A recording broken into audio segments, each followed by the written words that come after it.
ಇಲ್ಲಿ ತನಕ ನಾವು ತಮಿಳಲ್ಲಿ ನೋಡ್ತಾ ಇದ್ವಿ ಜಾಸ್ತಿ, ಪಾರಂಜಿತ್ ಇರ್ಬೋದು, ವೆಟ್ರಿಮಾರನ್ ಇರ್ಬೋದು, ಈ ರೀತಿಯ ಸಂವಿಧಾನದ ವಿಷಯವನ್ನು, ಸಮಾನತೆಯ ವಿಷಯವನ್ನು, ಜಾತಿಯ ವಿಷಯವನ್ನು ತೆಗೆದುಕೊಂಡು ಸಮಾಜಕ್ಕೆ ತಲುಪಬೇಕಾಗಿರೋ ವಿಷಯವನ್ನು ತಲುಪಿಸುವಂಥ ಪ್ರಯತ್ನ ಅಲ್ಲಿ ಚೆನ್ನಾಗಿ ನಡೀತಾ ಬರ್ತಾಯಿತ್ತು. ಕನ್ನಡದಲ್ಲಿ ಇರಲಿಲ್ಲ. ನೀವು ನಿರ್ದೇಶಕರಾಗಿ ಒಂದು ಅತ್ಯುತ್ತಮವಾದ ಪ್ರಯತ್ನವನ್ನು ಮಾಡಿದ್ದಾರೆ. ಸಿನಿಮಾ ಸಕ್ಸಸ್ ಜೊತೆ ಒಬ್ಬ ಮನುಷ್ಯನಲ್ಲಿ ಒಂದು ಕಿಚ್ಚು. ನಾವು ಹೀರೋ ಇಂಟ್ರೊಡಕ್ಷನ್ನಲ್ಲಿ ಒಂದು ಡೈಲಾಗ್ ಹೇಳ್ತೀವಿ, ಇದು ಹುಚ್ಚಲಲ್ಲಿ ಕಿಚ್ಚು ಅಂತ. ಆ ಥರ ಇದು ಕಿಚ್ಚು ಹಬ್ಬಿಸ್ತಾ ಇದೆ ಲ್ಯಾಂಡ್ ಲಾರ್ಡ್ ಒಂದು ಸಿನಿಮಾ. ಮಾಸ್ ಹೀರೋ ಒಬ್ಬರು ಮಾಡಿದಾಗ ವಿಷಯ ತಲುಪೋದು ಇದ್ದಿರ್ತದೆ, but at the same time ಒಂದು ರಿಸ್ಕ್ ಫ್ಯಾಕ್ಟರ್ ಇರ್ತದೆ. ಅದ್ರ ಬಗ್ಗೆ ಏನು ಅನ್ನಿಸ್ತದೆ? ಕಲಾವಿದರ ವಿಷಯದಲ್ಲಿ ಬಂದಾಗ ಹೀರೋ ಅಂತಂದರೆ ಎಲ್ಲ ಸಮುದಾಯಗಳ ಪ್ರತಿನಿಧಿ. ಸೊ ಕತೆ ಬಂದಾಗ ಪ್ರತಿನಿಧಿಸೋದಿದೆಯಲ್ಲ, ಅದಕ್ಕೆ ಕಮಿಟ್ ಮಾಡೋದಿದೆಯಲ್ಲ, ಅದು ಕರೆಕ್ಟು ಅಂತ ನನಗೆ ಅನಿಸುತ್ತೆ. ನಮ್ಮ ಇಡೀ ಸಿನಿಮಾ ತಂಡದಲ್ಲಿ ಎಲ್ಲ ಕಮ್ಯುನಿಟಿಯವರು ಕೆಲಸ ಮಾಡಿದ್ದೀವಿ. ಅವ್ರು ಯಾರು ಅವತ್ತೇ ಹೋಗ್ಬಿಡ್ಬೋದಾಗಿತ್ತಲ್ಲ, ಇಲ್ಲ ಇದು ಸರಿ ಇಲ್ಲ ಅಂತ. ಅವರು ವಿದ್ಯಾವಂತರು, ಇದರಲ್ಲಿ ಸಮಾನತೆ ಇದೆ ಅಂತ ಪ್ರಬುದ್ಧ ನಟರು ಬಂದು ಆ್ಯಕ್ಟ್ ಮಾಡಿದಾರಲ್ಲ. ಈ ಸಿನಿಮಾ ಏನಿದೆ, ನಿಮ್ಮ ಪಾತ್ರ ಏನಿದೆ, ಇದು ಒಂದು ರೀತಿ ತುಂಬ ಹಿಂದೆ ರಾಜ್ಕುಮಾರ್ ಅವರ ಸಂಪತ್ತಿಗೆ ಸವಾಲಲ್ಲಿ ಕಥೆನೂ ಅಷ್ಟೇ, ಅಲ್ಲಿಯ ಪಾತ್ರನೂ ಅಷ್ಟೇ. ಆ ರೀತಿಯ ಒಂದು ಪಾತ್ರ ಈಗ ಬಂದಂಗಾಯ್ತು ಅಂತ ರಾಜ್ಕುಮಾರ್ ಅವ್ರಿಗೆ ಹೋಲಿಸಿ ಮಾತಾಡ್ತಾ ಇದ್ದಾರೆ ಸೋಷಿಯಲ್ ಮೀಡಿಯಾದಲ್ಲಿ. ಅಪ್ಡೇಟೆಡ್ ವರ್ಷನ್ ಆಫ್ ಸಂಪತ್ತಿಗೆ ಸವಾಲು ಅನ್ಕೋಬಹುದು. ಒಂದು ವರ್ಗದ ಸಿನಿಮಾ ಅಂತ ಬಿಂಬಿಸೋದ್ರ ಮೂಲಕ ಏನೊಂದು ಪ್ರಯತ್ನ ನಡೀತಾ ಇದೆ ಕೆಲವ್ರ ಕಡೆಯಿಂದ, ಅದು ಈ ಸಿನಿಮಾದ ಯಶಸ್ಸಿಗೇನಾದರೂ ಯಾವುದೇ ರೀತಿ ತಡೆ ಆಗ್ತಾ ಇದೆಯಾ, ತೊಂದರೆ ಆಗ್ತಾ ಇದೆಯಾ? ಸರ್, ಇಲ್ಲಿ ಎರಡಾಗತ್ತೆ ಸರ್. ನೋಡೋರು ಯಾರು? ಟೈಮ್ ಪಾಸಿಗೆ ನೋಡೋರ, ಅಥವಾ ಇದನ್ನು ಮತ್ತೆ ಮನೆಯಲ್ಲಿ ಹೋಗಿ ಹೇಳೋರ? ಮನೆಯಲ್ಲೇ ಹೋಗಿ 10 ಜನಕ್ಕೆ ಹೇಳ್ತಾರೆ ಅಂದರೆ ಅದಕ್ಕಿಂತ ದೊಡ್ಡ ಯಶಸ್ಸು ಬೇಡ ನಮಗೆ. ನಮ್ಗೆ ಯಾರ ಮೇಲೂ ಕೋಪ ಇಲ್ಲ, ಯಾರ ಮೇಲೂ ಬೇಜಾರಿಲ್ಲ. ನಮ್ಮ ಹೋರಾಟ ಒಂದೇನೆ, ಸಮಾನತೆ. ಸ್ನೇಹಿತರೆ ನಮಸ್ಕಾರ. ಈ ದಿನ .comನ ಈ ಅತಿ ಮುಖ್ಯವಾದ ಮಾತುಕತೆಗೆ ನಿಮಗೆಲ್ಲ ಸ್ವಾಗತ. ಇದು ಮಾತುಕತೆ ಅನ್ನೋಕ್ಕಿಂತಲೂ ಒಂದು ಮುಖ್ಯ ವಿಷಯವನ್ನು, ಒಂದು ಕನ್ನಡ ನಾಡಿನ ಸಿನಿಮಾ ರಂಗದ ಚರಿತ್ರೆಯಲ್ಲಿ ಒಂದು ಲ್ಯಾಂಡ್ ಮಾರ್ಕ್ ಅಂತ ಒಂದು ಮಟ್ಟಿಗೆ ಹೇಳ್ಬೋದಾದಂಥ ಒಂದು ಸಿನಿಮಾದ ಬಗ್ಗೆ. ಯಾವ ಸಿನಿಮಾದ ಬಗ್ಗೆ ನಾನು ಹೇಳ್ತಾ ಇದ್ದೀನಿ ಅಂತ ನಿಮ್ಗಾಗಲೇ ಗೊತ್ತಿರ್ಬೋದು. ಲ್ಯಾಂಡ್ ಲಾರ್ಡ್ ಸಿನಿಮಾ ಬಗ್ಗೆ ಹೇಳ್ತಾ ಇದ್ದೀನಿ. ಈ ಲ್ಯಾಂಡ್ ಲಾರ್ಡ್ ಸಿನಿಮಾ ಬಗ್ಗೆ ಒಂದು ಆಪ್ತ ಮಾತುಕತೆಯನ್ನು ನಾವಿವತ್ತು ಮಾಡ್ತಾ ಇದ್ದೀವಿ.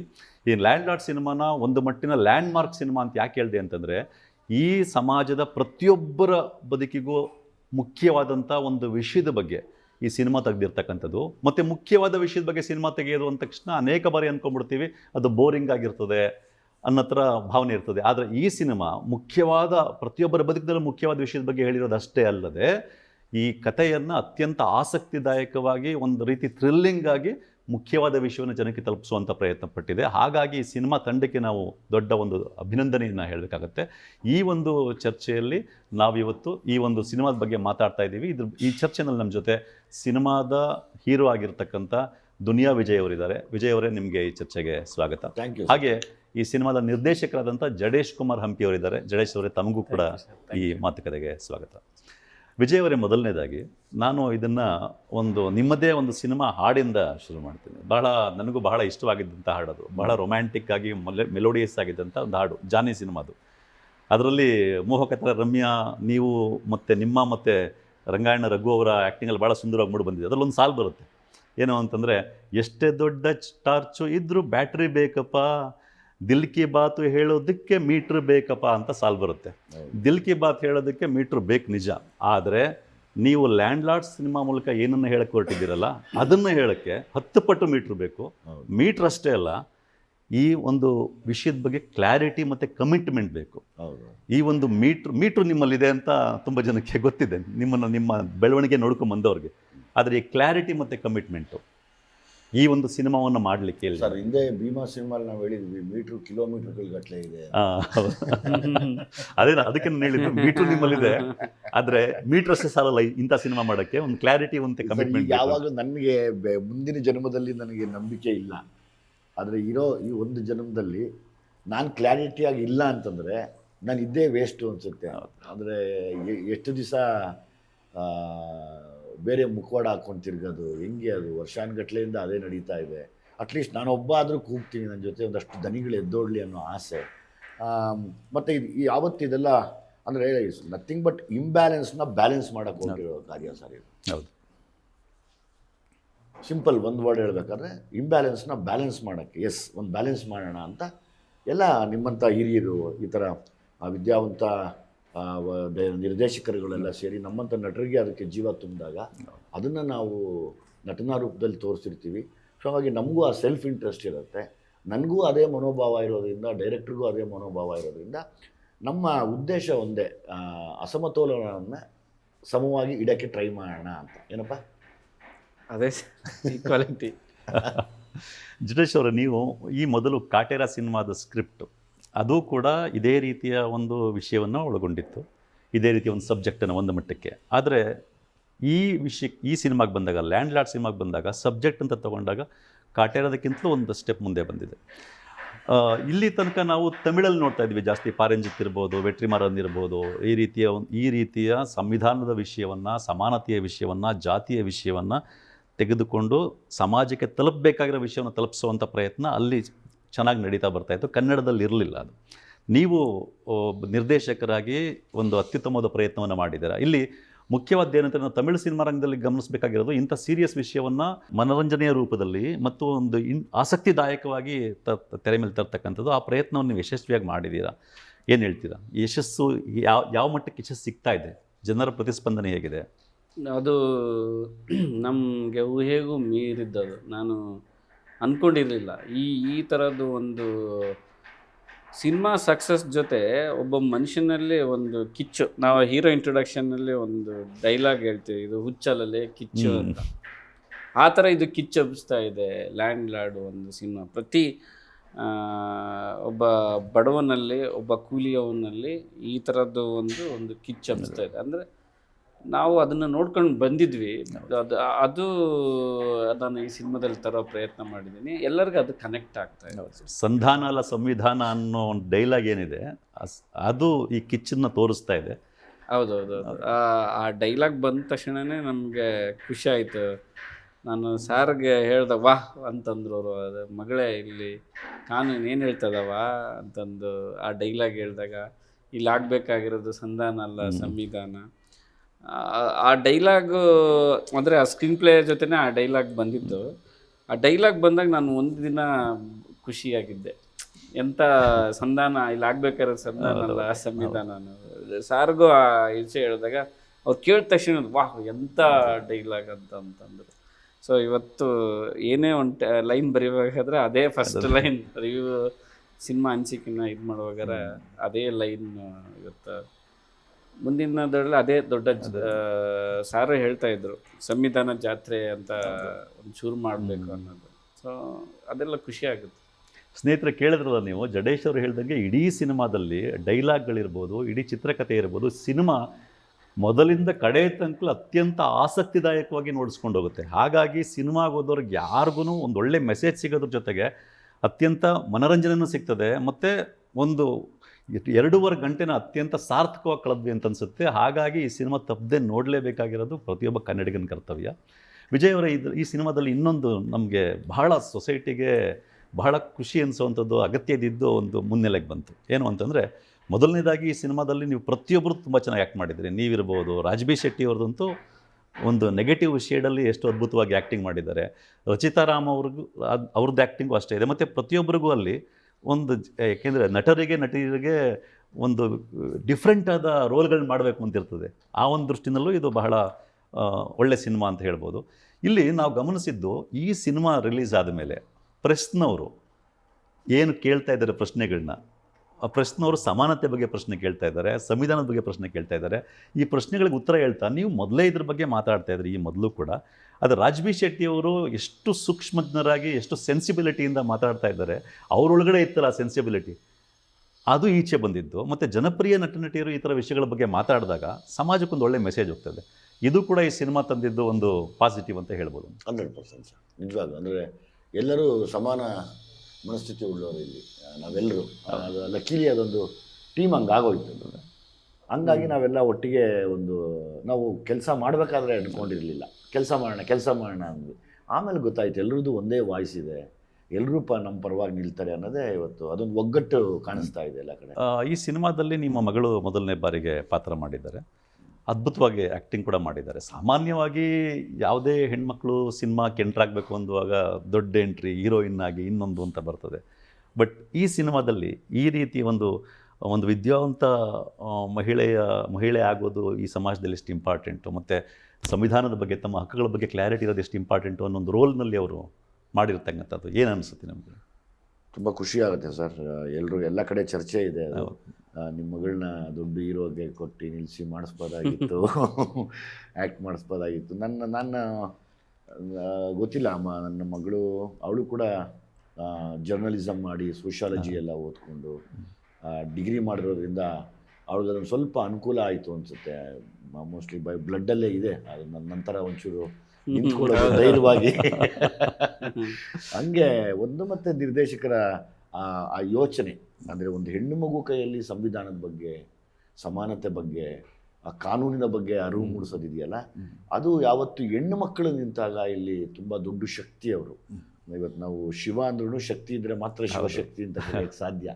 ಹಂಗೆ ನಮ್ಮ ಎಲ್ಲ ಆ ಶಕ್ತಿಗಳು ನಿಂತಾಗಲೇ ಒಂದು ದೊಡ್ಡ ಮಟ್ಟದ ಏನು ಹೇಳ್ತಾರೆ ಸದ್ದು ಮಾಡೋಕ್ಕೆ ಸಾಧ್ಯ, ಮತ್ತು ಅವರು ಕೂಡ ಎಲ್ಲ ಎದ್ದು ಬಂದು ನಿಂತ್ಕೊಳ್ಳೋಕ್ಕೆ ಸಾಧ್ಯ ಅನ್ನೋಕ್ಕೆ ಕಾರಣನೇ ಇವತ್ತು ಸುಮಾರು ಜನ ಹೆಣ್ಮಕ್ಳು ಸಿನಿಮಾ ನೋಡ್ತಾ ಇರೋದು. ಜಡೇಶ್ ಅವರೇ, ಈ ರೀತಿಯ ಸಿನಿಮಾಗಳು ಸಾಮಾನ್ಯವಾಗಿ ಕನ್ನಡದಲ್ಲಿ ಇತ್ತೀಚೆಗಂತೂ ಬರ್ತಾ ಇರಲಿಲ್ಲ. ಸಂವಿಧಾನದ ಆಶಯಗಳನ್ನ ಇಟ್ಕೊಂಡು ಜಾತಿ ವ್ಯವಸ್ಥೆ, ಇವತ್ತಿಗೂ ಕೂಡ ಜಾತಿ ವ್ಯವಸ್ಥೆ ಈ ಸಮಾಜದಲ್ಲಿ ಇರ್ತಕ್ಕಂಥ ಒಂದು ವಿಷಯವನ್ನು ಇಟ್ಕೊಂಡು ಬರ್ತಿರಲಿಲ್ಲ. ನಾ ಆಗಲೇ ಮೊದಲೇ ಹೇಳ್ದಂಗೆ ತಮಿಳೆಲ್ಲ ಥರ ಬರೋಕ್ಕೆ ಶುರುವಾಗಿದ್ವು. ಈ ರೀತಿ ಒಂದು ಸಿನಿಮಾ ತೆಗಿಬೇಕಾದ್ರೆ ಪ್ರೊಡ್ಯೂಸರ್ಗಳ ಬೆಂಬಲ ಮತ್ತು ದುನಿಯಾ ವಿಜಯ್ ಅಂತ ಮಾಸ್ ಹೀರೋಗಳ ಬೆಂಬಲ ಎಲ್ಲ ಬೇಕಾಗ್ತದೆ, ಮತ್ತು ಒಂದು ಧೈರ್ಯನೂ ಕೂಡ ಬೇಕಾಗ್ತದೆ. ಯಾಕೆಂದರೆ ಸಿನಿಮಾ ಕ್ಲಿಕ್ ಆಗುತ್ತಾ ಅನ್ನೋ ಒಂದು ಆತಂಕನೂ ಕೂಡ ಇರ್ತದೆ. ಈ ಸಿನಿಮಾ ತೆಗೆಯುವಾಗ ನಿಮಗೆ ಈ ವಿಷಯಗಳ ಹಿಂದಿನ ಆದ ಅನುಭವ ಏನು? ಈ ರೀತಿ ಸಿನಿಮಾಗಳು ಹಿಂದೆ ಬರ್ತಿದ್ವು ಅಂದರೆ ನೀವು ಕೌಂಟ್ ಮಾಡಿದ್ರೆ ಒಂದು 5ಗಿಂತ ಜಾಸ್ತಿ ಸಿಗೋದಿಲ್ಲ. ಹೌದು, ನಮ್ಮ ಪಡೋರಳ್ಳಿ ಪಾಂಡವರು, ಭೂತಯ್ಯನ ಮಗ, ಇನ್ನೊಂದು ಸ್ವಲ್ಪ ಸಿನಿಮಾಗಳು ಅಷ್ಟೇ ಸಿಗೋದು. ಈ ರೀತಿ ಪ್ರಯತ್ನ ಕನ್ನಡದಲ್ಲಿ ಇಲ್ಲವೇ ಇಲ್ಲ, ತುಂಬಾ ಕಡಿಮೆ. ಅದೇ ಕಾರಣಕ್ಕೆ ನಾನು ಹೇಳಿದೆ, ಯಾಕಂದ್ರೆ ಕಾನ್ಫಿಡೆನ್ಸ್ ಇರಲ್ಲ, ಯಾಕಂದ್ರೆ ದೊಡ್ಡ ಬಜೆಟ್ ಸಿನಿಮಾ ಆಗಿರ್ತದೆ. ನಮಗೆ ಸ್ಟ್ರೆಂತೆ ನಮ್ಮ ಹೀರೋ, ಅವರು ಒಪ್ಪಿ ಮುಂದೆ ಬಂದರು. ಸೊ ನಿರ್ಮಾಪಕರು ಹೀರೋ ಒಪ್ಪಿದ ಮೇಲೆ ಅವ್ರಿಗೂ ಖುಷಿ ಆಯಿತು, ಅವರು ಮುಂದೆ ಬಂದರು. ಯಾವಾಗ ನಮ್ಮ ಹೀರೋ ನಮಗೆ ಮುಂದೆ ಬಂದರು, ನಾವು ಅದಕ್ಕೆ ಅವರೇ ನಿಂತ ಮೇಲೆ, ಯಾಕಂದರೆ ಅವರು ಒಂದಿಷ್ಟು ವರ್ಷ ಒಂದು ದೊಡ್ಡ ಒಂದು ಸಾಮ್ರಾಜ್ಯ, ಅವ್ರದ್ದೇ ಒಂದು ಫ್ಯಾನ್ ಫಾಲೋಯಿಂಗ್ ಕಟ್ಕೊಂಬಂದಿರ್ತಾರೆ, ಅವರೇ ಒತ್ತೆ ಇಟ್ಟಿದ್ದಾರೆ ಈ ಸಿನಿಮಾಗೆ. ನಾವು ಅದೇ ನಮಗೆ ದೊಡ್ಡ ಒಂದು ಬೆನ್ನೆಲುಬು, ಪ್ರೋತ್ಸಾಹ. ನಾವು ಅದಕ್ಕೆ ಬದ್ಧರಾಗಿ ನಿಂತ್ವಿ, ಅದೇ ಥರ ಬರ್ದಿವಿ ಕೂಡ. ಕೆಲವು ಚಪ್ಪಲ್ ಸೀನು ಅವು ಇವು ಎಲ್ಲ ಎಂತೆಂಥ ಡಾರ್ಕ್ ಸೀನ್ಸ್ ಎಲ್ಲ ಬರ್ದಿವಿ ಅಂದರೆ ಅದು ಹೀರೋ ಒಪ್ಪಿದ್ದಕ್ಕೇ ಅದು ಸಾಧ್ಯ ಆಯಿತು. ಇವತ್ತು ರಾಚಯ್ಯನ ಪಾತ್ರ ಅಷ್ಟೊಂದು ಎಲ್ಲರೂ ಮೆರೆಸ್ತಿದ್ದಾರೆ ಅಂದರೆ ಅವರು ಆ ಪಾತ್ರಕ್ಕೆ ಅಷ್ಟು ರೆಡಿಯಾಗಿ ಒಗ್ಕೊಂಡಿದ್ದ ರೀತಿ ಮತ್ತು ಅದನ್ನ ಅಕ್ಸೆಪ್ಟ್ ಮಾಡಿದ್ರು. ಸೊ ಅವ್ರು ಹಂಗೆ ಬದುಕ್ತಿದ್ದಾರೆ ಕೂಡ. ಅವ್ರ ಸಿನಿಮಾಗೆ ಏನು ಅಂತಲ್ಲ, ಹೊರಗಿನ ಕೂಡ ಅಷ್ಟೇ ಅದೇ ಸೈದ್ಧಾಂತಿಕವಾಗಿ ಅದೇ ಸಿದ್ಧಾಂತ ಅವ್ರದ್ದು. ಸೊ ಅದಕ್ಕೋಸ್ಕರ ಅಷ್ಟು ಜೀವಿಸೋಕ್ಕೆ ಸಾಧ್ಯ ಆಯಿತು, ಮತ್ತು ಆ ಸ್ಕ್ರೀನ್ಗೆ ಬರೋಕ್ಕೆ ಕಾರಣ ಆಯಿತು. ಸಿನಿಮಾ ಮಾಡೋಕ್ಕೂ ಅದೇ ಮೋಟಿವೇಶನ್. ವಿಜಯ್ ಅವರೇ, ಡೈರೆಕ್ಟರ್ ಒಂದು ಮಾತು ಹೇಳಿದರು, ಅಂದರೆ ವಿಜಯ್ ಅವರು ಒಪ್ಕೊಂಡಿದ್ದಕ್ಕೆ ಇದು ಸಾಧ್ಯ ಆಯಿತು ಅಂತ ಹೇಳ್ಬೇಕಂತ. ಸಾಮಾನ್ಯವಾಗಿ ನನಗಿಂತ ತುಂಬ ಚೆನ್ನಾಗಿ ಗೊತ್ತಿರ್ತದೆ, ಒಂದು ಸರಿ ಹೀರೋ ಅಂತ ಆದಮೇಲೆ, ಅದರಲ್ಲೂ ಪಾಪ್ಯುಲಿಸ್ಟ್ ಹೀರೋ ಅಂತ ಆದಮೇಲೆ ಬಹಳ ಕಾನ್ಷಿಯಸ್ ಆಗಿರ್ತಾರೆ. ಹಂಗಿರಬೇಕಾದ ಅಗತ್ಯನೂ ಎಷ್ಟೋ ಸರಿ ಇರುತ್ತೇನೋ ಈ ಒಟ್ಟು ಸಿನಿಮಾ ರಂಗ ಇರೋ ಒಂದು ಇದರಲ್ಲಿ. ಅಂದರೆ ಈ ರೀತಿ ಸಬ್ಜೆಕ್ಟ್ ಮಾಡಬಾರ್ದು, ಈ ರೀತಿ ಸಬ್ಜೆಕ್ಟ್ ಮಾಡಿದ್ರೆ ಓಡಲ್ವೇನೋ, ಮತ್ತು ಒಂದು ಬ್ರ್ಯಾಂಡ್ ಆಗಿಬಿಡ್ತೀವೇನೋ ಅಂತ ಇದ್ದರು. ಆ ಆತಂಕವನ್ನು ಮೀರಿ, ಮತ್ತು ಇನ್ನೊಂದು ಮಾತು ಹೇಳಿದ್ರೆ ನೀವು ಚಪ್ಪಲಿ ಸೀನ್ ಅಂತ, ಈ ಚಪ್ಪಲಿ ಹಾರವನ್ನು ಹತ್ರ ಹಾಕ್ಕೊಂಡು ಮಾಡಿರೋದ್ರ ಬಗ್ಗೆ ಸೋಷಿಯಲ್ ಮೀಡಿಯಾದಲ್ಲಿ ತುಂಬ ಜನ ಬರೆದಿದ್ದಾರೆ. ಈ ರೀತಿ ಮಾಡಲಿಕ್ಕೊಂದು ಕ್ಲಾರಿಟಿ, ಒಂದು ಕಮಿಟ್ಮೆಂಟ್ ಬೇಕು ಅಂತ. ನೀವೊಬ್ಬ ಮಾಸ್ ಹೀರೋ ಆಗಿ ತಮ್ಮ ಇದು ಒಂದು ದೊಡ್ಡ ರಿಸ್ಕನ್ನು ತೊಗೊಂಡು ಅಕಸ್ಮಾತ್ ಕ್ಲಿಕ್ ಆಗದೆ ಹೋದರೆ ಹೇಗೆ, ಅಕಸ್ಮಾತ್ ಬ್ರ್ಯಾಂಡಿಂಗ್ ಆಗಿಬಿಟ್ರೆ ಹೇಗೆ ಅನ್ನೋ ಒಂದು ಇದ್ದಾಗಲೂ ಕೂಡ ಈ ರಿಸ್ಕನ್ನು ತೊಗೊಂಡು ಇದನ್ನು ಮಾಡಿದ್ದೀರಿ. ಮಾಸ್ ಹೀರೋ ಒಬ್ಬರು ಮಾಡಿದಾಗ ವಿಷಯ ತಲುಪೋದು ಇದ್ದಿರ್ತದೆ, but at the same time ಒಂದು ರಿಸ್ಕ್ ಫ್ಯಾಕ್ಟರ್ ಇರುತ್ತದೆ. ಅದ್ರ ಬಗ್ಗೆ ಏನು ಅನ್ನಿಸ್ತು ನೀವು? ಕಲಾವಿದರ ವಿಷಯದಲ್ಲಿ ಬಂದಾಗ ಹೀರೋ ಅಂತಂದರೆ ಅವನೊಬ್ಬ ಪ್ರತಿನಿಧಿ. ಹೌದು, ಎಲ್ಲ ಸಮುದಾಯಗಳ ಪ್ರತಿನಿಧಿ. ಸೊ ಕತೆ ಬಂದಾಗ ಪ್ರತಿನಿಧಿಸೋದಿದೆಯಲ್ಲ, ಅದಕ್ಕೆ ಕಮಿಟ್ ಮಾಡೋದಿದೆಯಲ್ಲ, ಅದು ಕರೆಕ್ಟು ಅಂತ ನನಗನ್ಸುತ್ತೆ. ಹೀರೋ ಅಂತಂದರೆ ಕೆಲವರ ಭ್ರಮೆಯಲ್ಲಿ ಏನು ಬದುಕ್ತಾ ಇದ್ದಾರೆ, ಆ ಥರ ಬದುಕೋದು ತಪ್ಪು ಅಂತ ನನಗೆ ಅನಿಸುತ್ತೆ ಯಾವಾಗಲೂ. ಅಂದರೆ ನಿನ್ನ ಎಲ್ಲ ಜನಗಳು ಸೇರಿ, ಎಲ್ಲ ಕಮ್ಯುನಿಟಿಯವರು ಸೇರಿ ಹೀರೋ ಅಂತ ಮಾಡಿದಾಗ, ಪ್ರತಿಯೊಂದು ಮನೆಯ ಕಥೆಯನ್ನು ಹೇಳಿದಾಗ ಮಾತ್ರ ನನ್ನ ಹೀರೋ ಅಂತ ಅಕ್ಸೆಪ್ಟ್ ಮಾಡೋಕ್ಕೆ ಸಾಧ್ಯ ಆಗುತ್ತೆ. ಹೌದು ನೋಡಿ, ಇವತ್ತು ನಾನು ಯಾವಾಗಲೂ ಅದೇ ಹೇಳ್ತೀನಿ, ಪಾಪ ಒಂದು ಸಿನಿಮಾ ನೋಡಬೇಕು ಅಂತಂದರೆ ಅವರ ಸಾಲ, ಅವರ ಬಡ್ಡಿ, ಅವ್ರ ಮನೆ ಕಷ್ಟ, ಅವ್ರಿಗಿರೋ ಮಾನಸಿಕ ವೇದನೆ ಎಲ್ಲವನ್ನೂ ಮರೆತು ತಮ್ಮ ಅಮೂಲ್ಯವಾದ ಸಮಯದ ಜೊತೆ ಅವರು ಸಂಪಾದನೆ ಮಾಡಿರೋ ಖರ್ಚನ್ನು ತಂದು ಒಂದು ಸಿನಿಮಾಗೆ ಟಿಕೆಟ್ ಆಗಿ ಅದನ್ನು ಕನ್ವರ್ಟ್ ಮಾಡಿ ಕುತ್ಕೊಂಡು ನೋಡ್ತಾರೆ ಅಂದಾಗ ನಾನು ಏನು ಹೇಳ್ತೀನಿ ಅನ್ನೋದು ಮುಖ್ಯ ಆಗುತ್ತೆ. ಆವಾಗಲೂ ಬಿಡೋ ಇದೇನೋ ಅಂತ ಅನಿಸ್ಬಾರ್ದು. ಇಲ್ಲ ಅದರಲ್ಲೇನೋ ವಿಷಯ ಇತ್ತು ರೀ, ತುಂಬ ಚೆನ್ನಾಗಿದೆ ಅನಿಸ್ಬೇಕು. ಅದು ನನಗೆ ನನ್ನ ಆ್ಯಂಗಲಲ್ಲಿ ದಟ್ ಈಸ್ ಕಾಲ್ಡ್ ಹೀರೋ ಅಂತ. ಈ ಸಿನಿಮಾಗೆ ಸಂಬಂಧಪಟ್ಟಂಗೆ ನಿಮಗೆ ಖುಷಿಯಾಗಬಹುದಾದ ಯಾರಿಗೇ ಆದರೂ ಖುಷಿಯಾಗೋ ವಿಷಯನೇ ಇದು. ಏನಂದರೆ ಒಂದು ಮಾತುಗಳಲ್ಲಿ ಅಬ್ಸರ್ವ್ ಮಾಡ್ತಾ ಇರ್ತಾರಲ್ಲ, ಈ ಸಿನಿಮಾ ಏನಿದೆ, ನಿಮ್ಮ ಪಾತ್ರ ಏನಿದೆ, ಇದು ಒಂದು ರೀತಿ ತುಂಬ ಹಿಂದೆ ರಾಜ್ಕುಮಾರ್ ಅವರ ಸಂಪತ್ತಿಗೆ ಸವಾಲಲ್ಲಿ ಕಥೆನೂ ಅಷ್ಟೇ, ಅಲ್ಲಿಯ ಪಾತ್ರನೂ ಅಷ್ಟೇ, ಆ ರೀತಿಯ ಒಂದು ಪಾತ್ರ ಈಗ ಬಂದಂಗಾಯ್ತು ಅಂತ ರಾಜ್ಕುಮಾರ್ ಅವ್ರಿಗೆ ಹೋಲಿಸಿ ಮಾತಾಡ್ತಾ ಇದ್ದಾರೆ. ಯಾರಿಗಾದ್ರೂ ಖುಷಿಯಾಗೋ ವಿಷಯ ಏನು ಅನ್ಸುತ್ತೆ ಇದ್ರ ಬಗ್ಗೆ? ಇಲ್ಲ ಸರ್, ನನಗೆ ಅವ್ರನ್ನ ಹೋಲಿಸ್ಕೊಂಡು ಅಲ್ಲ, ಹೋಲಿಸೋದು ಅಂತಂದ್ರೆ ಸೋಷಿಯಲ್ ಮೀಡಿಯಾದಲ್ಲಿ ತುಂಬಾ ಖುಷಿ ಅಂದ್ರೆ ಆ ಪಾತ್ರ ಹಂಗಿತ್ತು ಅಂತ, ಕೊಡ್ಲಿ ಮತ್ತೆ ಅಲ್ಲೂ ಒಬ್ಬ ಫ್ಯೂಡಲ್ ಇದು, ಜಾತಿ ಅನ್ನೋದು ಬಂದಿಲ್ದೆ ಹೋದ್ರು ಅಲ್ಲೂ ಕೂಡ ಫ್ಯೂಡಲ್ ಇದು, ಒಬ್ಬ ಆ ರೀತಿ ಸ್ವಾಭಿಮಾನದಿಂದ ಹೋರಾಡುವಂಥದ್ದು. ಇಲ್ಲಿ ಸಬ್ಜೆಕ್ಟ್ ತಗೊಂಡಾಗ ಇನ್ನೂ ಒಂದು ಸ್ಟೆಪ್ ಮೇಲಕ್ಕೆ ಹೋಗಿದೆ. ಬಟ್ ಅದನ್ನ ಕಂಪೇರ್ ಮಾಡಿ ಸೋಷಿಯಲ್ ಮೀಡಿಯಾದಲ್ಲಿ ಅಪ್ಡೇಟೆಡ್ ವರ್ಷನ್ ಆಫ್ ಸಂಪತ್ತಿಗೆ ಸವಾಲ್ ಅನ್ಕೋಬಹುದು. ಇವತ್ತು ಸಂಪತ್ತಿಗೆ ಸವಾಲ್ ಪ್ರೋ ಅಂತ ಕರೀಬಹುದು, ಅಂದ್ರೆ ಅಪ್ಡೇಟೆಡ್ ವರ್ಷನ್, ಅಂದ್ರೆ ಒಂದು ಸಂವಿಧಾನದ ಆಶಯವನ್ನು ಇದಕ್ಕೆ ಲಿಂಕ್ ಮಾಡಿ ಪ್ರೋ ಅಷ್ಟೇ ಸರ್. ಏನು ನಾನು ಅದನ್ನೇ ಹೇಳ್ತೇನೆ, ಏನು ನಾನು ಹೊಸದಾಗಿ ಇಲ್ಲಿ ಮಾಡಿದೀವಿ ಅಂತ ಹೇಳಲ್ಲ, ಪ್ರೋ ವರ್ಷನ್ ಅಷ್ಟೇ. ಅಷ್ಟೇ. ಆಲ್ರೆಡಿ ಅವತ್ತಿನ ಹೋರಾಟದ ಬೆಳವಣಿಗೆ ಮತ್ತು ಇವತ್ತಿನ ಹೋರಾಟದ ಬೆಳವಣಿಗೆ ಇದು. ಆ ಬೆಳವಣಿಗೆಗಳು ಇಲ್ಲಿವರೆಗೂ ತಂದು ನಿಲ್ಸಿದೆ ರಾಚಯ್ಯನಾಗಿ. ಮುಂದೆ ಇನ್ನೂ ಏನೋ ಬರ್ಬೋದು, ಬರತ್ತೆ ಕೂಡ. ಎಲ್ರಿಗೂ ಅವಕಾಶ ಬೇಕಲ್ಲ ಸರ್, ಎಲ್ರಿಗೂ ಸಮಾನವಾದ ಅವಕಾಶ ಬಂದಾಗ ಮಾತ್ರ ಎಲ್ಲವನ್ನೂ ನೋಡಿ ಯಾರೋ ಮುಂದೆ ಇನ್ಯಾರೋ ಇನ್ನೊಂದು 18 ವರ್ಷ ಆಗುವಂಥ ಒಬ್ಬ ವೋಟರ್, ಒಂದು ಗಂಡು ಮಗು ಆಗಲಿ ಹೆಣ್ಣು ಮಗು ಆಗಲಿ, ಅವ್ರಿಗೆ ಈ ಸಂವಿಧಾನನ ಹೇಗೆ ಬಳಕೆ ಮಾಡ್ಕೋಬೋದು ಅನ್ನೋ ಒಂದು ಜ್ಞಾನ ಬರಲಿ ಅನ್ನೋ ಆಸೆ ನಮಗೆಲ್ಲಾನು. ಮತ್ತು ಈ ಸಿನಿಮಾದಲ್ಲಿ ಮುಖ್ಯವಾಗಿ ಸಂದೇಶ ಏನು ಹೋಗ್ತಾ ಇದೆ ಕಡೆಯಲ್ಲಿ, ಆ ಸಿನಿಮಾದಲ್ಲಿ ಕೂಡ ಅಧಿಕೃತವಾಗಿಯೇ ಒಂದು ಡೈಲಾಗ್ ಮೂಲಕನೂ ಬರುತ್ತದು. ಅಂದರೆ ಸಂವಿಧಾನದ ಮುಖ್ಯ ಆಶಯ ಏನಿದೆ, ಸಮಾನತೆ ಅನ್ನೋದು ಹಳ್ಳಿಗೂ ತಲುಪಬೇಕು ಅನ್ನೋ ಒಂದು ಮಾತು ನಿಮ್ಮಿಂದ ಬರುತ್ತೆ. ಸಿನಿಮಾದ ಕಥೆಯ ರೂಪದಲ್ಲಿ ಒಟ್ಟು ಇದರಲ್ಲಿ ಬರುತ್ತದು. ಮತ್ತು ಇಲ್ಲಿ ಏನಾಗ್ತಾ ಇದೆ ಅಂತಂದರೆ, ಹೊರಗಡೆ ಕೆಲವು ಕಡೆ ಇದು ಒಂದು ವರ್ಗದ ಸಿನಿಮಾ ಅನ್ನುವಂಥ ಬಿಂಬಿಸುವಂಥ ಪ್ರಯತ್ನ ನಡೀತಾ ಇದೆ. ಆದರೆ ನೀವು ಅನೇಕ ಬಾರಿ ಮಾತಾಡಿದಿರಿ ಇದನ್ನಾಗಲೇ. ಏನಂದರೆ ಈ ಸಂವಿಧಾನದ ಆಶಯ ಏನಿದೆ, ಸಮಾನತೆ ಏನಿದೆ, ಸಮಾನತೆ ಮತ್ತು ಭ್ರಾತೃತ್ವ ಈ ಒಂದು ಸಮಾಜದಲ್ಲಿ ಜಾರಿಯಾದಷ್ಟು ಈ ಸಮಾಜದಲ್ಲಿರೋ ಪ್ರತಿಯೊಬ್ಬರಿಗೂ ಒಳ್ಳೇದಾಗುತ್ತದು. ಆ ವರ್ಗ ಈ ವರ್ಗ ಅಂತಿಲ್ಲ, ಇಡೀ ದೇಶದ ಆರ್ಥಿಕ ಅಭಿವೃದ್ಧಿ ಕೂಡ ಸಹಾಯ ಆಗುತ್ತೆ. ಇದು ವಾಸ್ತವ.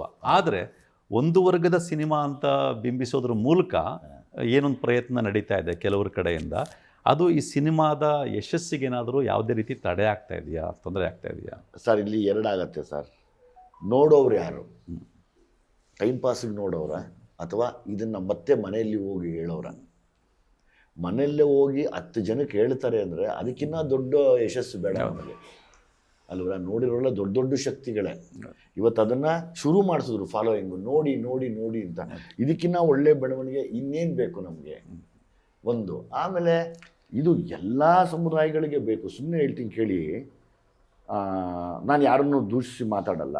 ಇವತ್ತು ಪೊಲೀಸ್ ಸ್ಟೇಷನ್ಗಳಲ್ಲಿ ಎಷ್ಟೋ ವಿಷಯಗಳಿಗೆ ಅನ್ಯಾಯಗಳಾಗಿ ಜನ ಅದನ್ನು ಇವತ್ತು ನಾವು ದಿನಪತ್ರಿಕೆಯಲ್ಲಿ ಓದ್ತಾ ಇದ್ದೀವಿ, ಸೋಷಿಯಲ್ ಮೀಡಿಯಲ್ಲಿ ಓದ್ತಾ ಇದ್ದೀವಿ. ನಿನ್ನೆ ತಾನೇ ಒಂದು ನೋಡಿದೆ, ಸರ್ಕಾರವೇ ಕೊಟ್ಟಂಥ ಒಂದು ಜಮೀನನ್ನು ಮತ್ತೆ ನಮ್ಗೆ ವಾಪಸ್ ಅದನ್ನು ಕೊಡಬೇಕು ಅಂತ ಕೇಳಿ ಅದ್ರ ಬಗ್ಗೆ ಹೋರಾಟ ಮಾಡ್ತಾ ಇರೋ ರೈತರುಗಳನ್ನ ನೋಡಿದ್ದೀವಿ, ಹತ್ಕೊಂಡು ಬಂದಿರೋ ರೈತರುಗಳನ್ನ ನೋಡಿದ್ದೀವಿ. ಅಲ್ಲಿ ಕಮ್ಯುನಿಟಿ ಬರ್ತಾ ಇಲ್ಲ. ಕಾನ್ಸ್ಟಿಟ್ಯೂಷನ್ ಅಂಡರ್ ಇರುವಂತ ಪೊಲೀಸ್ ವ್ಯವಸ್ಥೆ ಹೆಂಗಿದೆ ಅನ್ನೋ ವಿಷಯ ಬರ್ತಾ ಇದೆ. ಇದು ಎಲ್ಲರ ಮನೆಯಲ್ಲೂ ಸಮಸ್ಯೆ ಆಗತ್ತೆ. ಎಲ್ಲರೂ ಸ್ಟೇಷನ್ಗೆ ಹೋಗ್ಬೇಕಾಗತ್ತೆ, ಎಲ್ಲರೂ ಕೋರ್ಟ್ಗೆ ಹೋಗ್ಬೇಕಾಗತ್ತೆ. ಈ ವಿಷಯಗಳನ್ನ ಇಟ್ಕೊಂಡೇ ನಾವು ಸಮಾನತೆ ಬೇಕು ಅಂತ ಹೇಳ್ತಾ ಇದ್ದೀವಿ ಹೊರತು ಸರ್, ಈಗ ನಾವೆಲ್ಲ ಒಂದು ಕಾನ್ಸ್ಟಿಟ್ಯೂಷನ್ ಅಡಿ ಇದೀವೋ ಇಲ್ವೋ ಸರ್? ಹೌದು ಅಲ್ವಾ ಸರ್? ಕಾನ್ಸ್ಟಿಟ್ಯೂಷನ್ ಒಂದ್ ಮಟ್ಟಕ್ಕಾದ್ರೂ ಇರೋದಕ್ಕೇನೆ ನಮ್ಮ ಮೂರು ಜನ ಮಾತಾಡ್ತಿದೀವಿ ಅಂತಂದ್ರೆ ಅದೇ ಕಾರಣ ಅಲ್ವಾ? ಒಂದು ಕಾನ್ಸ್ಟಿಟ್ಯೂಷನ್ ಅನ್ನೋ ಭದ್ರವಾದ ಚಾವಣಿ ಕೆಳಗೆ ನಾವೆಲ್ಲ ಇದೀವಿ ಅಂದಮೇಲೆ ಅದನ್ನ ಯಾಕೆ ಬೇರೆ ಗುಂಪು ಮಾಡ್ತಾ ಇದ್ದೀರಾ? ಒಂದು ಈವನ್ ಸರ್ತಿ- ರೀಸೆಂಟ್ ಆಗಿ ರಚಿತಾ ರಾಮ್ ಅವರು ಹಾ. ಬಾಡಿ ಶೇಮಿಂಗ್ ಬಗ್ಗೆ ಶಾರ್ಪ್ ಆಗಿ ರಿಯಾಕ್ಟ್ ಮಾಡಿದ್ರಲ್ಲ, ಹೌದೌದು. ಅದು ಕೂಡ ನಮ್ಗೆ ಕಾನ್ಸ್ಟಿಟ್ಯೂಷನ್ ಕೊಟ್ಟಿರ್ತಕ್ಕಂಥ ಒಂದು exactly. ಸ್ವಾತಂತ್ರ್ಯ, ಒಂದು ಅಭಿವೃದ್ಧಿ ಈಗ ನಾವು ಅದರ ಅಡಿ ಇದ್ದಾಗ ಅದನ್ನ ಎಲ್ಲರೂ ಅದರ ಅಡಿ ನಾವು ಇದೀವಿ ಅಂದಮೇಲೆ ಯಾಕದು ನಿಮಗೆ, ಅದು ನಮಗೆ, ಇದು ನನಗೆ, ಇದು ಬೇರೆಯವ್ರಿಗೆ ಅಂತ ಯಾಕೆ ಮಾಡ್ತೀರಾ? ಸೂಕ್ಷ್ಮವಾಗಿ ಯೋಚನೆ ಮಾಡಿ ನೋಡಿ. ಸರ್ಕಾರ ಯಾವುದೇ ಬರಲಿ ಎಲ್ಲರೂ ಕಾನ್ಸ್ಟಿಟ್ಯೂಷನ್ ಅಡಿನೇ ಇರಬೇಕು ಹೊರತು ಅದ್ರ ಮೇಲೆ ಬಂದವರು ಯಾರೂ ಇಲ್ಲ ಇಲ್ಲಿ. ಬಹುಶಃ ಅನಿಸುತ್ತೆ ಮುಂದೊಂದು ದಿವಸ ಅದರ ಅರಿವು ಅವ್ರಿಗೆ ಖಂಡಿತವಾಗ್ಲೂ ಗೊತ್ತಿರುತ್ತೆ ಕೂಡ. ಗೊತ್ತಿದ್ರು ಕೂಡ ಇಲ್ಲ ನೀವು ಇದಕ್ಕೆ ಗುಂಪಿಗೆ ಮಾಡ್ತಾ ಇದ್ದೀರಾ, ಆ ಗುಂಪು ನಾವು ಇಲ್ಲಿ ಗುಂಪೇ ಇಲ್ಲ ಸರ್, ಸಮಾನತೆ ಅಂತ ಮತ್ತೆ ಮತ್ತೆ ಮತ್ತೆ ಕೂಗ್ತಾ ಇದೀವಿ ನಾವು. ಅವರ ಪ್ರಶ್ನೆಗಳಲ್ಲೇ ಅರ್ಥ ಇದೆ ಸಮಾನತೆ ಅನ್ನೋದು. ಅದನ್ನ ಸೂಕ್ಷ್ಮವಾಗಿ ಯೋಚನೆ ಮಾಡಿದ್ರೆ ಮುಗ್ದೋಗುತ್ತಷ್ಟೇ. ಜಡೇಶ್, ಈಗ ನಿಮಗೆ ಇದು ಬಹಳ ಚೆನ್ನಾಗಿ ಗೊತ್ತಿರುತ್ತೆ. ಯಾಕಂತಂದರೆ ಈ ಥರ ವಿಷಯಗಳನ್ನ ನಾವು ಪಾಪ್ಯುಲಿಸ್ಟಿಕ್ ಆಗಿ ಜನಪ್ರಿಯವಾಗಿ ರೋಚಕವಾಗಿ ತಲುಪಿಸೋದೇ ಹೌದು ದಾರಿ ಮತ್ತು ಅದು ಕರ್ತವ್ಯ ಕೂಡ. ಆ ಒಂದು ದಾರಿನಲ್ಲಿ ನೀವು ಕಾಟೇರದ ಸ್ಕ್ರಿಪ್ಟ್ ಮಾಡಿದ್ದಿರ್ಬೋದು, ಈಗ ಲ್ಯಾಂಡ್ ಲಾರ್ಡ್ ಡೈರೆಕ್ಟ್ ಮಾಡಿದ್ದೀರಾ. ಮುಂದೆ ಇದೇ ರೀತಿ ಯೋಚನೆಗಳ ಬಗ್ಗೆ ಏನು ಅನಿಸ್ತಾ ಇದೆ? ಆ ರೀತಿ ಯೋಚನೆಗಳಿದೆಯಾ? ಈ ರೀತಿ ಸಬ್ಜೆಕ್ಟ್ಗಳನ್ನೇ ಇನ್ನೂ ಹೆಚ್ಚು ಪಾಪ್ಯುಲಿಸ್ಟಿಕ್ ಆಗಿ ತೊಗೊಂಡು ಹೋಗ್ಬೇಕು ಜನಕ್ಕೆ ಅಂತ? ಸರ್, ಅದು ನನಗೆ ಯಾವತ್ತು ಇನ್ನೂ ಸಿದ್ಧ ಸೂತ್ರವಾಗಿ ಯಾವುದೇ ಇಲ್ಲ. ಆ ಕ್ಷಣಕ್ಕೆ ಅದೇನು ಪರಿಸ್ಥಿತಿಯೋ ಅದೇ ಹೋಗೋದು. ಮುಂದಿಂದ ನನಗೆ ಇನ್ನೂ ಸದ್ಯ ಪ್ಲ್ಯಾನ್ಸ್ ಇಲ್ಲ. ಬಟ್ ಯಾವಾಗಲೂ ವಿಚಾರಗಳು ಇರುತ್ತೆ ಅಷ್ಟೇ. ವಿಚಾರಗಳ ಮೇಲೇ ನಾನು ಅದನ್ನ ಕಮರ್ಷಿಯಲ್ ಆಗಿ ಹೇಳುವಂಥ ಒಂದು ಪ್ರಯತ್ನ ಮಾಡ್ತೀನಿ. ಅದು ಯಾವ ವಿಚಾರ ಅನ್ನೋದು ಬಂದರೆ ಅದ್ರ ಜೊತೆ ರಿಸರ್ಚ್ ಮಾಡಿ ಮಾಡುವಂಥದ್ದು ಅಷ್ಟೇ.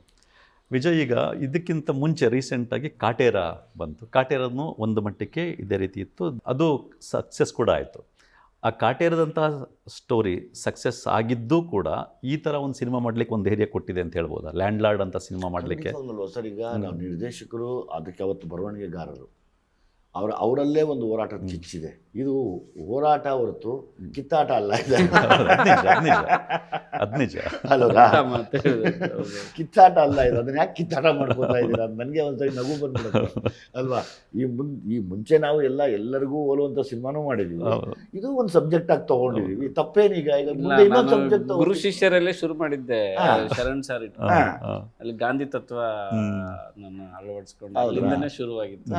ಆಮೇಲೆ ಸೂಕ್ಷ್ಮವಾಗಿ ನೋಡಿದ್ರೆ ನಮ್ಮ ಇಡೀ ಸಿನಿಮಾ ತಂಡದಲ್ಲಿ ಎಲ್ಲ ಕಮ್ಯುನಿಟಿಯವರು ಕೆಲಸ ಮಾಡಿದ್ದೀವಿ.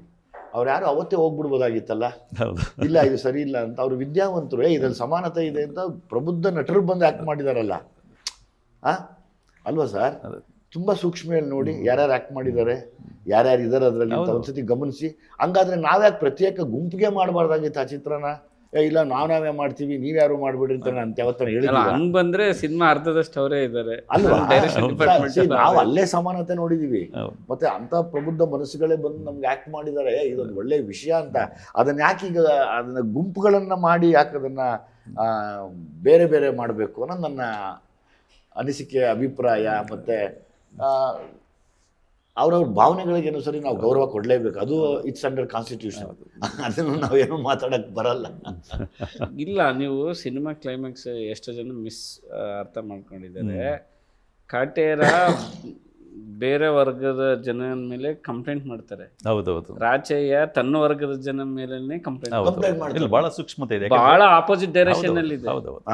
ಅದನ್ನ ನಾನು ಅದನ್ನೇ ಹೇಳುದು, ಮುಂದುವರಿಯೋದು ಅಂದ್ರೆ ಫಸ್ಟ್ ನಾವು ಇನ್ನೊಬ್ಬರ ಮೇಲೆ ಹೋರೋದು, ಅದು ಸತ್ಯನೇ. ನಮ್ಮಲ್ಲೂ ಒಂದು ನಡೆಯೋದು, ನಮ್ಮನ್ನ ನಾವು ಪರಿಶೀಲನೆ ನಾವೇ ಸರಿ ಅನ್ಕೊಳ್ಳೋದು ಎಷ್ಟು ಸರಿ ಅನ್ನೋದಕ್ಕೆ ರಾಚಯ್ಯನೇ. ಇಲ್ಲ, ಈ ಸಿನಿಮಾದಲ್ಲಂತೂ ಕೊಡ್ಲಿ ರಾಚಯ್ಯ ಅನ್ನೋ ಕ್ಯಾರೆಕ್ಟರ್ ಮೂಲಕ ನಮ್ಮದೇ ಸಮುದಾಯ ತನ್ನ ಜೊತೆನೆ ತುಳಿತಕ್ಕೊಳಗಾಗಿರೋರು, ಆದ್ರೆ ತಾವು ಸ್ವಲ್ಪ ಲಾಭ ಪಡ್ಕೊಂಡಾಗ ತಮ್ಮ ಸಮುದಾಯದ ವಿರುದ್ಧನೇ ಕೆಲಸ ಮಾಡುವಂತ ಮನಸ್ಥಿತಿಯನ್ನು ಮುಂದೆ ಉದ್ದೇಶ ಅದೇ ಅದನ್ನ ಹೇಳಕ್ ಹೋಗಿರೋದು. ಫುಲ್ ಆಪೋಸಿಟ್ ಇದು. ಹೌದೌದು. ಯಾಕಂದ್ರೆ ಮತ್ತೆ ಇಲ್ಲಿ ಕೆಲವು ವರ್ಗದವ್ರು ಖಂಡಿಸ್ತಾ ಇದಾರಲ್ಲ, ಯಾಕೆ ಅಂತ ಗೊತ್ತಿಲ್ಲ. ಅವನು ರಾಚಯ್ಯ ಅವನ ವರ್ಗದವ್ರನ್ನೇ ಖಂಡಿಸ್ತಿದ್ದಾನೆ, ಇನ್ನು ಯಾರನ್ನೂ ಇಲ್ಲ. ಅದು ಅಂದ್ರೆ ಸಿನಿಮಾ ಸರಿಯಾಗಿ ನೋಡದೆ, ಸರಿಯಾಗಿ ಇನ್ಫಾರ್ಮೇಶನ್ ತಗೊಳ್ದೆ ಮಾತಾಡೋದು ಸರಿ. ಸಿನಿಮಾವನ್ನು ಸರಿಯಾಗಿ ನೋಡ್ತಾ ಇಲ್ಲ.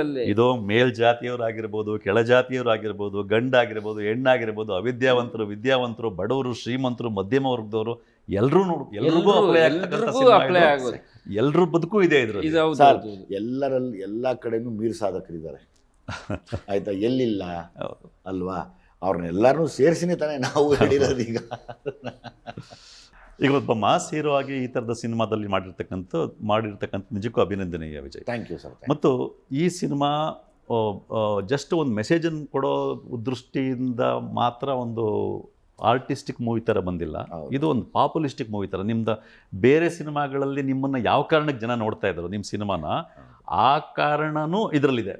ಅಂದ್ರೆ ವಿಜಯ್ನ ಈ ರೀತಿ ನೋಡ್ಬೇಕು ಅಂತ ಇರುತ್ತೆ ಜನಕ್ಕೆ, ಅದು ಕೂಡ ಇದರಲ್ಲಿದೆ. ಆ ರೀತಿ ಮೂಲಕನೇ ಕತೆ ಕಟ್ಟಿರ್ತಕ್ಕಂಥದ್ದು. ಅವ್ರ ಫ್ಯಾನ್ಸಿಗೆ ನಾನು ಇದು ಮಾಡೋಕ್ಕಾಗಲ್ಲ, ಯಾಕಂದ್ರೆ ಅವರು ಒಂದು ಇಲ್ಲಿವರೆಗೆ ಬರೋಕ್ಕೆ ಅವರೇ ಅಭಿಮಾನಿಗಳು ಇರ್ತಾರೆ, ಹೀರೋ ಸರ್ನ ಈ ಥರ ನೋಡ್ಬೇಕಂತ ಇರ್ತಾರೆ. ನಾವು ಅವ್ರನ್ನ ಹಂಗೆ ನೋಡ್ಕೊಂಡು ಬೆಳೆದಿದ್ವಿ.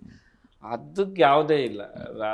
ಕೊಡ್ಲಿ ಹಿಡಿದ್ರೆ ಅದು ಅವ್ರ ಫ್ಯಾನಿಗೆ ಹಂಗೆ ಆ ಫೈಟ್ಸ್ ಆಗಿರ್ಬೋದು, ಆ್ಯಕ್ಷನ್, ಆ ಸ್ವ್ಯಾಗ್, ಅವ್ರ ಎಂಟ್ರಿ, ಅವ್ರ ಮಾತು, ಅಂದರೆ ಮಜಾ ವಿಚಾರಗಳು ಇರ್ಬೋದು. ಬಟ್ ಅಷ್ಟು ಮಜಾ ಕೊಡುತ್ತೆ ನನಗೆ.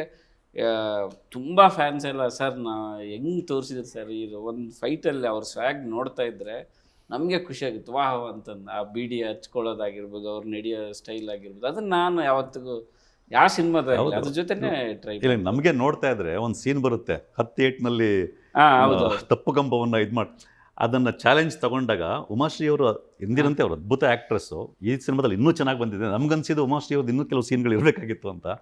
ಅದರಲ್ಲಿ ಅವ್ರು ಚಾಲೆಂಜ್ ತಗೊಳ್ಳೋಕೆ ಕೇಳು ಅಂತ ಹೇಳಿದಾಗ ನೋಡ್ತಾ ಇರೋರಿಗೆ ಇದು ಹಾಗೇ ಆಗುತ್ತೆ, ನೋಡ್ತಾ ಇರೋ ಕನ್ವಿನ್ಸ್ ಆಗುತ್ತೆ, ಕೊಡ್ಲಿ ರಾಚೆ ಏನು ಕೇಳಿ ಅದನ್ನು ಮಾಡೋಕ್ಕಾಗತ್ತೆ ಅನ್ನೋ ರೀತಿ ಅದನ್ನು ಬಿಂಬಿಸಿದ್ದೀರ. ಅದು ನಿಜಕ್ಕೂ ನೋಡ್ತಾ ಇದ್ರೇ ಖುಷಿಯಾಗುವಂಥ, ಮೈ ಜುಮ್ಮು ಅನ್ಸೋಂಥ ಅನೇಕ ಸೀನ್ಗಳು ಸಿನಿಮಾದಲ್ಲಿದೆ, ಅದರಲ್ಲಿ ಯಾವುದೇ ಅನುಮಾನ ಇಲ್ಲ.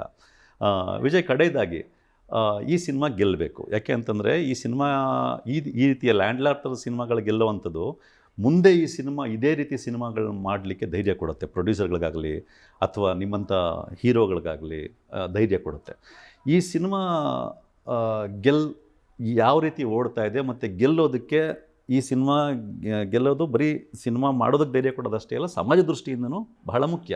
ಎಲ್ಲರೂ ನೋಡಬೇಕು ಯಾವ ರೀತಿ ನಡೀತಾ ಇದೆ. ಮತ್ತು ಈ ಸಿನಿಮಾ ಗೆಲ್ಲೋ ವಿಷಯದಲ್ಲಿ ನೀವು ಜನಕ್ಕೆ ಏನು ಸಂದೇಶ ಕೊಡ್ತೀರಾ? ನಮಗೆ ಯಾರ ಮೇಲೂ ಕೋಪ ಇಲ್ಲ, ಯಾರ ಮೇಲೂ ಬೇಜಾರಿಲ್ಲ. ನಮ್ಮ ಹೋರಾಟ ಒಂದೇ, ಸಮಾನತೆ ಇಷ್ಟೇ. ಈಗ ನಾನಿರೋ ಜಾಗದಲ್ಲಿ ಸಮಾನತೆ ಹುಡುಕ್ತೀನಿ, ಇವರಿರೋ ಜಾಗದಲ್ಲಿ ಸಮಾನತೆ ಹುಡುಕ್ತಾರೆ, ತಾವಿರೋ ಜಾಗದಲ್ಲಿ ಸಮಾನತೆ ಹುಡುಕ್ತೀರಾ. ಯಾಕಂದರೆ ನಿಮ್ಮ ಚಾನಲ್ನ ಉದ್ದೇಶ ಕೂಡ ಅದೇ ಅನ್ಕೋತೀನಿ ನಾನು. ತಾವು 100% ಇದನ್ನು ಯಾವುದೇ ರೀತಿ ಕಮರ್ಷಿಯಲ್ ಮಾಡ್ಕೊಳ್ಳೋದಿರಾ ಅಥವಾ ಬೇಡದೇ ಇರೋದನ್ನು ಬಿಂಬಿಸ್ದಿರಾ, ಬೇಡದೇ ಇರೋದಕ್ಕೆ ದುಡ್ಡು ತೊಗೊಂಡು ನೀವು ಅದನ್ನು ತೋರಿಸ್ದಿರಾ. ಒಂದು ಸಮಾನತೆಗೋಸ್ಕರ ಹೋರಾಡ್ತಾ ಇರೋದೇ ಆದರೆ ನಿಮ್ಮ ಚಾನಲ್ನ ಉದ್ದೇಶ ಕೂಡ ನಮ್ಮದು ಅದೇ ನಿಲುವು. ನಾವು ಯಾವಾಗಲೂ ನಿಂತಿರ್ತೀವಿ ಅಷ್ಟೇ, ಇನ್ನೇನೂ ಇಲ್ಲ.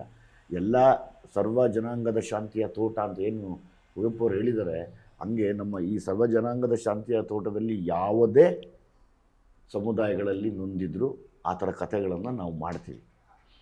ಈಗ ಕಡೆಯದಾಗಿ ವಿಜಯ್, ಜನಕ್ಕೆ ಈ ಸಿನಿಮಾನ ನೀವು ಯಾಕೆ ನೋಡಬೇಕು ಅಂತ?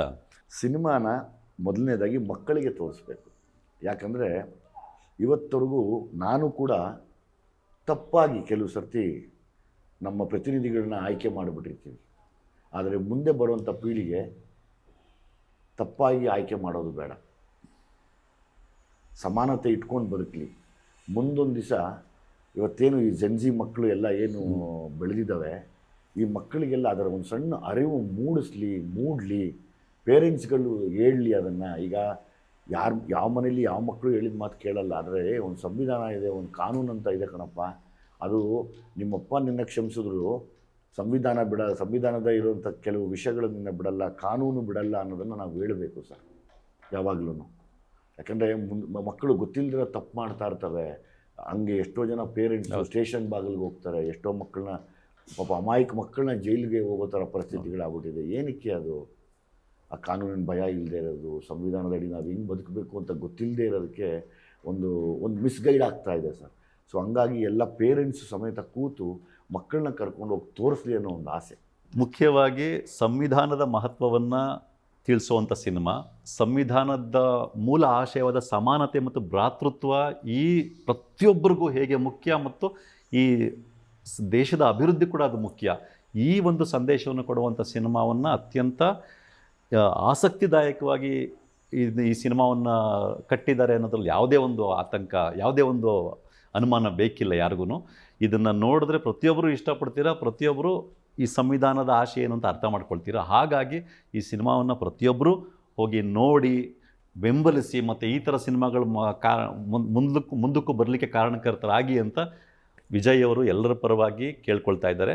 ನಾವು ಕೂಡ ಅದನ್ನೇ ನಿಮಗೆ ಹೇಳ್ತಾ ಇದ್ದೀವಿ. ಈ ಚರ್ಚೆಗೆ ಬಂದು ಭಾಗವಹಿಸಿ ಜನರಿಗೆ ಸಿನಿಮಾ ಬಗ್ಗೆ ತಿಳ್ಕೊಟ್ಟಿದ್ದಕ್ಕೆ ಮತ್ತು ಒಳ್ಳೆ ಸಂದೇಶ ಕೊಟ್ಟಿದ್ದಕ್ಕೆ ಇಬ್ಬರಿಗೂ ಧನ್ಯವಾದಗಳು. Thank you.